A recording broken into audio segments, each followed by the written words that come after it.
Allez, on se lance maintenant dans une partie essentielle qui est comment créer des liens entre tes bases de données dans Power BI.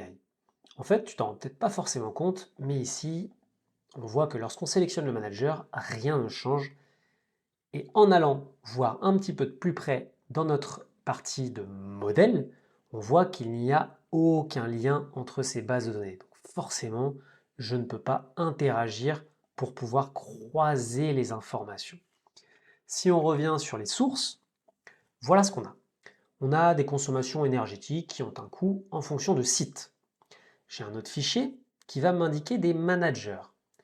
Et évidemment, je vais avoir un lien entre le manager et le site. Et donc, cette partie-là commune entre les sites me permettra d'aller croiser les informations.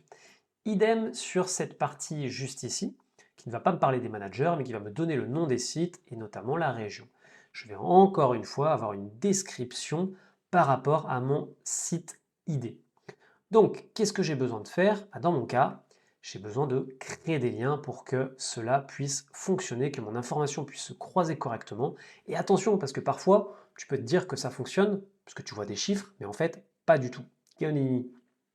Donc, je suis dans ma partie modèle.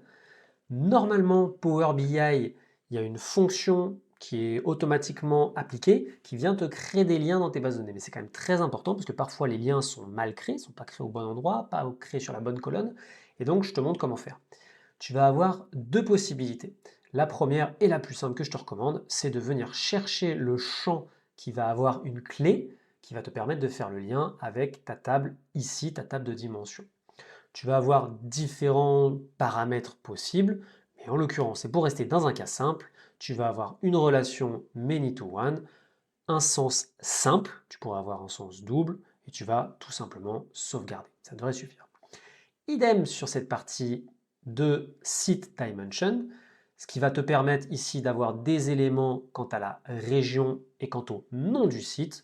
Pareil, tu vois, j'ai simplement fait glisser site ID sur site ID et automatiquement, il reconnaît ce qu'il faut faire. Tu n'as qu'à mettre Save, sauvegarder en français.